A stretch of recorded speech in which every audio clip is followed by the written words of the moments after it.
Hello students, welcome to online classes of Shivaji Group of Institution. Myself Jyoti Mishra and I am your social science teacher. आप लोगों ने exam दे दिए होंगे, I think बहुत अच्छे होने चाहिए। हम लोग अब डिवीजन क्लासेस स्टार्ट करते हैं क्लास 10th में, क्योंकि आपका जो सिलेबस है वो कंप्लीट हो चुका है। तो मैंने यूनिट टेस्ट 3rd के लिए 2 चैप्टर्स मेंशन किए हैं, जिसमें फर्स्ट है हमारा power sharing and the second is federalism. तो आज हम पावर शेयरिंग से स्टार्ट करेंगे। ये क्लास 10th की इंग्लिश मीडियम के लिए हमारा रिवीजन ऑनलाइन क्लास है। तो देखिए बच्चों, पावर शेयरिंग हम लोगों ने बहुत स्टार्टिंग में जब सिविक्स स्टार्ट हुई थी वहां तक हम लोगों ने ये पावर शेयरिंग पढ़ा था। ये चैप्टर जो है ये हमारे दोनों चैप्टर्स सिविक्स से रिलेटेड हैं, ठीक है। तो जो फर्स्ट चैप्टर है हमारा वो था पावर शेयरिंग, तो हमने उसको यूनिट टेस्ट 3rd में मेंशन कर दिया है। तो आज हम स्टार्ट करेंगे पावर शेयरिंग से। सबसे पहले मीनिंग ऑफ पावर शेयरिंग। तो पावर शेयरिंग क्या होता है? When the power does not vest only in one organ but shared among other organ। जब जो भी पावर्स होती है वो किसी एक के पास ना होके कई ऑर्गन्स में हम उनको जब डिवाइड कर देते हैं तब हम उसको बोलते हैं पावर शेयरिंग। जैसा कि वर्ड से भी समझ में आ रहा है, पावर्स को शेयर करना। शेयरिंग मीन्स होता है शेयर करना। जब पावर्स एक के पास ना होके कई लोगों के बीच में शेयर कर दी जाती है तब हम उसको बोलते हैं power sharing. The power in the democracy is shared by the. आप देखिए, अगर हम डेमोक्रेसी की बात करें तो डेमोक्रेसी में जो पावर्स होती है वो किस किस के बीच में शेयर होती है? Legislature, executive and judicial. जैसा कि आप लोगों को पता है, जो भी डेमोक्रेसी है, जो भी डेमोक्रेटिक कंट्रीज होती हैं, जैसे कि हम इंडिया का अगर एग्जांपल लेकर चलते हैं तो इंडिया में क्या है? फेडरल सिस्टम है। फेडरल का मतलब होता है जहाँ पर 2 लेवल्स ऑफ गवर्नमेंट है। The first is central level and the second is state level. तो हमारे यहाँ सेंट्रल लेवल को पे जो भी गवर्नमेंट है उसको भी बहुत सारी पावर्स दी हुई हैं। ऐसे ही अगर हम स्टेट लेवल की बात करते हैं तो यहाँ पर भी बहुत सारी पावर्स हैं। तो जो सेंट्रल गवर्नमेंट होती है उसने अपनी पावर को शेयर किया हुआ है स्टेट गवर्नमेंट में। इस तरीके से जो हमारी पावर है वो शेयर होती है सेंट्रल और स्टेट दोनों में ही। अब सेंट्रल में भी हमारे एग्जीक्यूटिव, लेजिस्लेचर और जुडिशरी आती है। उसी तरीके से हमारी स्टेट में भी लेजिस्लेचर, एग्जीक्यूटिव और जुडिशरी आती है। तो इस तरीके से हम लोग पावर को शेयर करते हैं। अब यहाँ पर जो है हमने डिस्कस किया है कौन सी फॉर्म ऑफ पावर शेयरिंग को।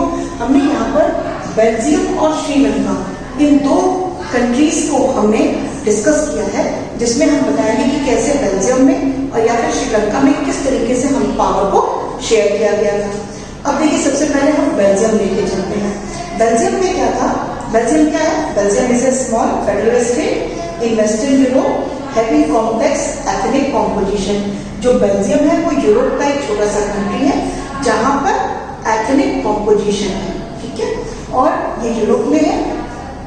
अब यहाँ पर क्या था बेल्जियम में? The minority of French speaking community. अब यहाँ पर देखिए लैंग्वेज को लेकर प्रॉब्लम्स हुई थी बेल्जियम में। तो यहाँ पर क्या था? माइनॉरिटी थी फ्रेंच स्पीकिंग की। बेल्जियम में जो फ्रेंच स्पीकर थे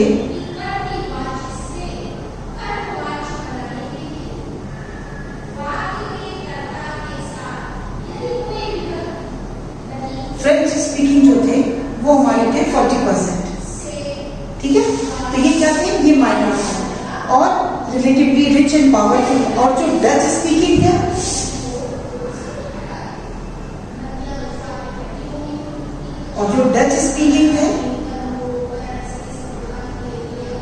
वो कितने थे हमारे? 59%। ये थे हमारे 59%। तो फ्रेंच स्पीकिंग 40% थे और डच स्पीकिंग 59%, ठीक है। तो अब ये क्या था? जो फ्रेंच स्पीकर्स थे वो मेजॉरिटी में तो कम थे, इनकी माइनॉरिटी थी, बट ये क्या थे? रिच थे और पावरफुल थे। जो डच स्पीकिंग थे उनकी मेजॉरिटी तो ज्यादा थी, बट वो क्या थे? पुअर थे और ज्यादा पावरफुल नहीं थे। तो ये इस तरीके से वहां पर क्या था? कुछ डिफरेंस था, एक एथनिक कॉम्पोजिशन था। अब देखिए प्रॉब्लम कहाँ हुई? The social disparity led to tensions between Dutch and French. अब अगर हम सोशल डिस्पैरिटी की बात करते हैं तो जो डच और फ्रेंच की स्पीकिंग कम्युनिटी की थी उनके बीच में टेंशन होने की होती थी। क्यों?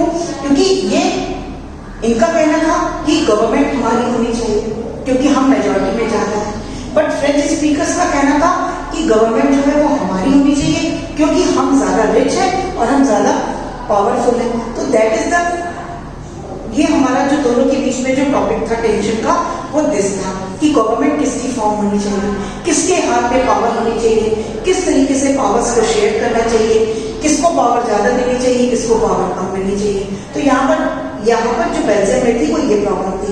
अब अगर हम एकोमोडेशन करें बेल्जियम का तो वहां पर क्या हुआ, जो एकोमोडेट किया गया द बेल्जियम लीडर्स टू का different path of power sharing.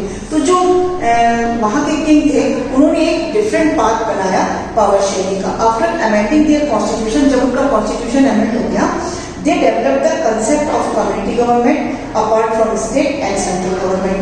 उन्होंने क्या किया, कम्युनिटी गवर्नमेंट का एक कंसेप्ट रखा और इसको स्टेट में और सेंट्रल में दोनों में रख दिया। 1970 से लेकर 1993 की अगर हम बात करें तो the constitution of Belgium was amended 4 times. मतलब अगर हम देखें तो 1970 से 1993 के बीच में जो कॉन्स्टिट्यूशन अमेंडमेंट हुआ बेल्जियम में वो 4 टाइम्स चेंज हुआ। Some of the important arrangements which were taken by the Belgium leader. अब एट लास्ट जो बेल्जियम के लीडर्स ने जो डिसीजन लिया वो क्या था, the first is the constitution prescribe that the number of Dutch and French speaker ministers shall be equal in the central government में दोनों लोग, चाहे वो फ्रेंच स्पीकर्स हो चाहे डच स्पीकर्स हो, दोनों की पावर सेम कर दी। More powers of the central government have been given to the state government. And the third is the Brussels जो थी वो क्या थी, बेल्जियम की कैपिटल थी, उसको एक सेपरेट गवर्नमेंट दे दी गई which both the Dutch and French speaking people है equal। and the third kind of government जिसको हमने कम्युनिटी गवर्नमेंट बोला था वो भी बना दी गई और इसमें पीपल्स कर दिए जो कि लैंग्वेज की कम्युनिटी को बिलोंग करते होंगे। तो इस तरीके से जो बेल्जियम था उन्होंने एक third part of power sharing का निकाल लिया था, जिस तरीके से उन्होंने पावर को शेयर किया था। अब देखिए अगर हम बात करें श्रीलंका की, श्रीलंका में क्या था, ये एक आइलैंड नेशन है इंडियन ओशन में। It has 2 major groups. अब यहाँ पर क्या थे, 2 मेजर ग्रुप्स थे, Sinhala speakers and Tamil speakers. Sri Lanka में क्या था, सिन्हला स्पीकर्स थे और तमिल स्पीकर्स थे।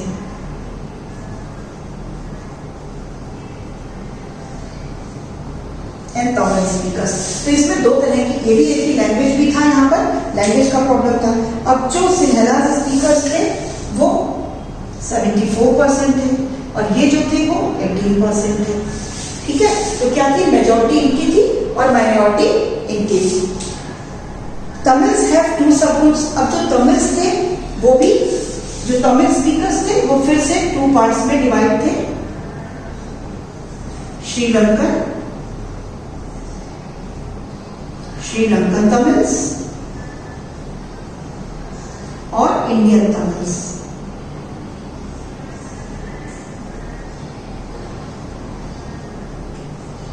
ये फिर 2 पार्ट्स में डिवाइड किए। तो जो श्रीलंकन तमिल्स थे वो 13% थे और जो इंडियन तमिल्स थे वो 15% थे। तो इस तरीके से वहां पर डिस्ट्रीब्यूशन किया गया था। तो जो श्रीलंकन तमिल्स थे और जो तमिलियंस थे whose forefathers, और जो इंडियन तमिल्स थे वो कौन थे, जिनके फोरफादर्स जो है वो इंडिया से क्या हुए थे, रिफ्यूजी की तरीके से यहाँ पर श्रीलंका में आ गए थे। तो most of the Sinhala speaking people are Buddhist, और जो ये जो most of the Sinhala speakers थे वो बुद्धिस्ट थे, while most of the Tamils are Hindus और मुसलमान। और ये जो तमिल स्पीकर्स थे उसमें कुछ हिंदूज भी थे और कुछ मुस्लिम्स भी थे। तो there are about 7% Christians who are both Sinhala and Tamil. अब देखो प्रॉब्लम क्या थी, अब देखिए यहाँ की बेल्जियम की प्रॉब्लम थी स्पीकिंग को लेकर, तो वहाँ की जो गवर्नमेंट थी उन्होंने एक ऐसा थर्ड पाथ निकाला पावर शेयरिंग का, जिससे वहाँ पे जो कन्फ्लिक्ट्स थे, जो टेंशंस थे वो फिनिश हो गए। ऐसे श्रीलंका में क्या था, मेजॉरिटी थी सिन्हला स्पीकर्स की और जो माइनॉरिटी थी वो तमिल स्पीकर्स की थी, क्योंकि तमिल में भी दोबारा से एक सोशल डिवीजन हो गया था जिसमें श्रीलंकन तमिल्स अलग थे और इंडियन तमिल्स अलग थे। ठीक है। तो अब प्रॉब्लम क्या थी, वहां पर क्या हुआ, मेजोरिटिज्म हुआ। मेजोरिटिज्म क्यों हुआ, क्योंकि वहां पर जो सिन्हाला स्पीकर्स थे वो 74% थे। तो जो श्रीलंका था वहां पे मेजोरिटिज्म हुआ। मेजोरिटिज्म का मतलब होता है जिसकी मेजोरिटी होती है उसी की गवर्नमेंट में। जैसे कि बेल्जियम में अगर हम देखें तो वहां पे मेजोरिटिज्म नहीं था।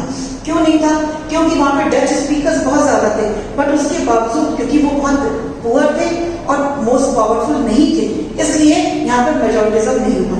बट जो श्रीलंका था वहां पर सिन्हाला स्पीकर्स बहुत ज्यादा थे, इस वजह से वहां पे मेजोरिटिज्म हुआ।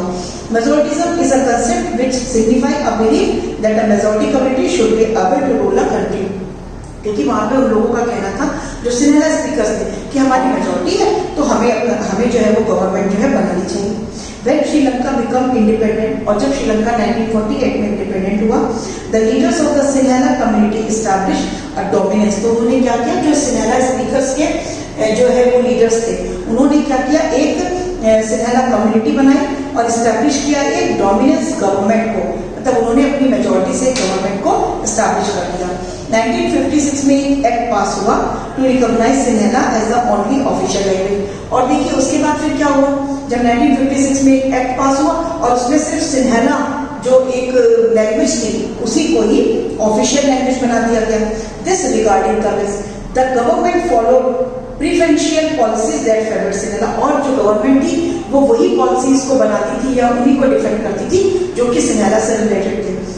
अब इससे क्या प्रॉब्लम हुई, अब देखिए उससे क्या दिक्कत आएगी, जो तमिल स्पीकर्स होंगे उनको प्रॉब्लम हो रही है। क्यों, क्योंकि वहां पर एक डिफरेंस करा जा रहा है सिन्हालास और, जैसे कि बेल्जियम में था, उन्होंने इस तरह का पार्ट बनाया पावर शेयरिंग का जिसमें दोनों ही स्पीकर्स हो, चाहे वो फ्रेंच हो चाहे डच स्पीकर हो, दोनों को एक इक्वल राइट्स दे दिए गए थे।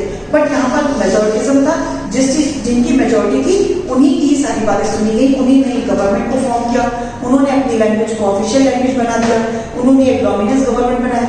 और यहाँ पर जो तमिल स्पीकर्स थे उनके साथ में बहुत ज्यादा क्या हो रहा था, डिस्क्रिमिनेशन हो रहा था, और बहुत ज्यादा इसलिए क्या हुआ, डिस्प्यूट्स स्टार्ट हुए, बहुत ज्यादा टेंशन स्टार्ट हुई। अब इससे क्या हुआ, जो स्ट्रगल, अब श्रीलंकन के जो तमिल्स थे उनको स्ट्रगल करना पड़ा। The Sri Lankan Tamils launched the parties and struggled for the recognition of Tamil as an official language. अब उन्होंने क्या कहा, जो तमिल्स थे वहाँ के, उन्होंने बहुत सारे जो है कैंपेन किए, बहुत सारी पार्टीज को लॉन्च किया और इतना स्ट्रगल किया ताकि जो तमिल लैंग्वेज है वो वहाँ पर रिकॉग्नाइज हो जाए। They demanded regional autonomy and equality of opportunities. उन्होंने अपनी अपॉर्चुनिटीज की इक्वालिटी मांगी कि हमें भी इक्वल अपॉर्चुनिटी दी जाए। इसी के साथ 1980s में क्या हुआ, पॉलिटिकल ऑर्गेनाइजेशन बना LTTE। तो इन लोगों ने क्या किया, एक पॉलिटिकल ऑर्गेनाइजेशन बनाया LTTE के नाम से। इसका फुल फॉर्म क्या था, liberation tigers of Tamil Eelam करके was formed demanding the independent Tamil Elam, क्योंकि उन्होंने तमिल्स के लिए एक अलग स्टेट की डिमांड करी जाकि नदर्न और ईस्टर्न पार्ट ऑफ श्रीलंका में। लेकिन इसका रिजल्ट क्या हुआ, the conflict between the two communities soon turned into a civil war. जैसे ही इन्होंने जो है वो कोई स्ट्रगल स्टार्ट किया, वैसे ही क्या हुआ, जो पूरी कंट्री थी श्रीलंका की वो एक सिविल वॉर में चेंज हो गई। वहां पर एक सिविल वॉर स्टार्ट हो गया। The civil war resulted in the killing of thousand, जिसमें थाउजेंड्स ऑफ लोग जो थे वो मारे गए और बोथ कम्युनिटीज के। और ये कब फिनिश हुआ जाके, it ended in 2009। Many peoples were forced to leave the country. बहुत सारे लोगों को फोर्स किया गया कि वो श्रीलंका को छोड़कर बाहर चले जाएं as refugees, and lots of people lost their livelihood। और बहुत सारे लोगों को अपने livelihood से भी हाथ धोना पड़ा, जो मतलब उन्होंने अपनी livelihood को भी लॉस कर दिया। तो अब देखिए यहाँ पर हमने दो के बारे में पढ़ा, एक तो हमने बेल्जियम की जो कंडीशन थी वहां के लिए पढ़ा और हमने श्रीलंका की कंडीशन पढ़ा। दोनों ही कंडीशंस बिल्कुल एक दूसरे से डिफरेंस थी। यहाँ पर स्पीकिंग को लेके था, फ्रेंच स्पीकिंग और डच स्पीकर्स थे, और यहाँ पर तमिल स्पीकर्स थे और सिन्हालास थे। यहाँ पर सिन्हालास की मेजॉरिटी थी और यहाँ पर डच स्पीकर्स की मेजॉरिटी थी। उसके बावजूद भी जो वहाँ की गवर्नमेंट थी वो उन्होंने इक्वल अपॉर्चुनिटीज के साथ में दोनों ही स्पीकर्स को, चाहे वो फ्रेंच हो या वो डच हो, दोनों ही स्पीकर्स को इक्वल राइट्स दिए, उनके बीच में पावर शेयरिंग इक्वल हुई। बट अगर हम श्रीलंका की बात करें तो यहाँ पर दोनों ही स्पीकर्स के साथ में, चाहे वो सिन्हालास हो या तमिल हो, दोनों के साथ में ही इक्वालिटी को नहीं माना गया और वहां पर मेजोरिटिज्म हो गया श्रीलंका में, और वो डिस्प्यूट आज तक चल रहे हैं और आज भी श्रीलंका में तमिल्स और सिन्हालास को लेके डिस्प्यूट फिनिश नहीं हुए। क्यों? क्योंकि पावर शेयरिंग इक्वली नहीं की। अब यहाँ इन दोनों चीजों से पता चलता है कि नीड ऑफ पावर शेयरिंग, की पावर शेयरिंग की क्या नीड होती है, because power sharing is very important. देखिए इसको हमने 2 पार्ट्स में किया है, प्रूडेंशियल रीजन और मॉरल रीजन। पावर शेयरिंग की जरूरत को हमने 2 पार्ट्स में डिवाइड किया, प्रूडेंशियल रीजन और मॉरल रीजन। देखो प्रूडेंशियल रीजन में क्या आता है कि जो पावर शेयरिंग हेल्प करती है to reduce the possibility of conflict, conflict की पॉसिबिलिटी को रिड्यूस कर देती है बिटवीन डिफरेंट सोशल ग्रुप्स। जैसे कि हम लोग देख ही रहे हैं कि किस तरीके से पावर शेयरिंग नहीं हुई, जिससे कंफ्लिक्ट जो है वो स्टार्ट हो गया।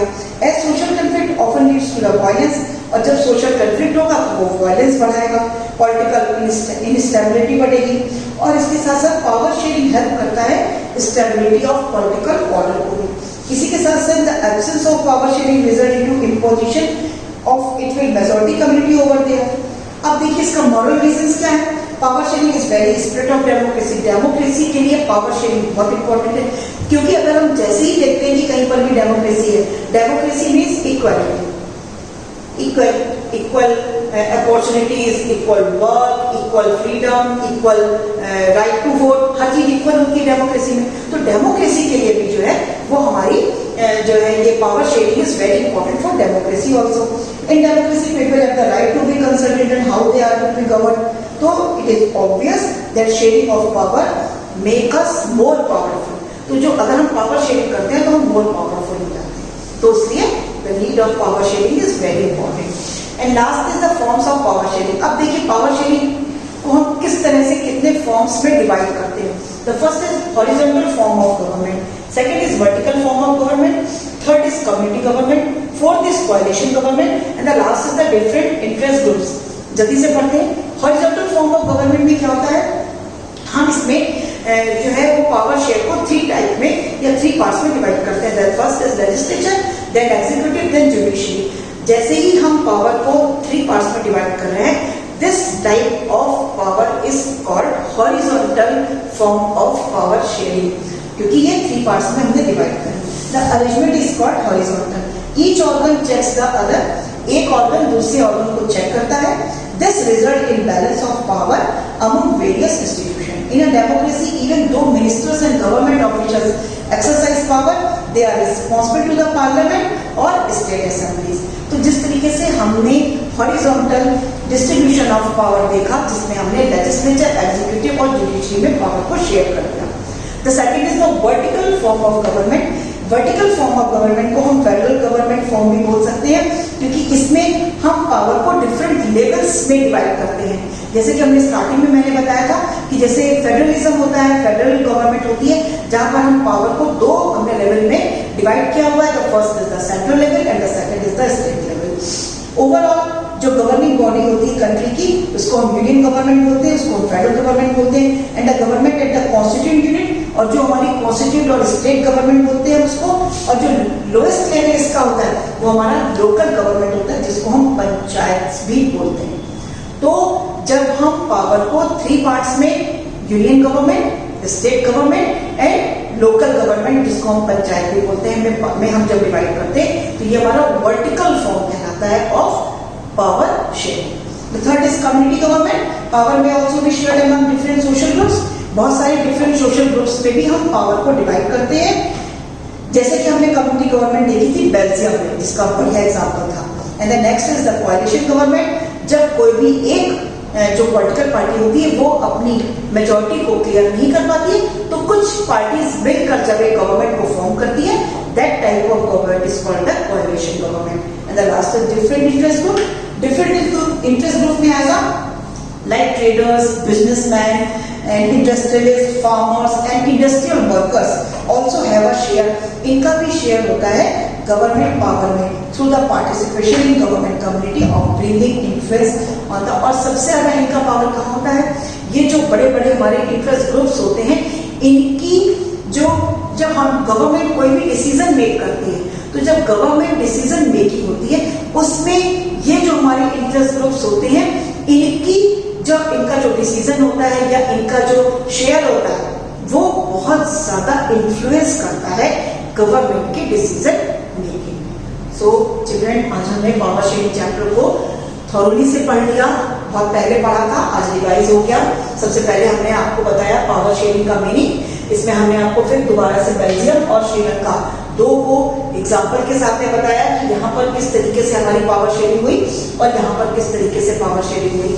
जब ये प्रॉब्लम्स आती हैं तो हमें पावर शेयरिंग की जरूरत होती है, जो कि प्रूडेंशियल भी होती है और मॉरल रीजन भी होते हैं। इसके साथ साथ हमने पावर शेयरिंग की फॉर्म्स भी पढ़ी, horizontal, vertical, community, coordination, different groups. That's all for today. Thank you, have a nice day.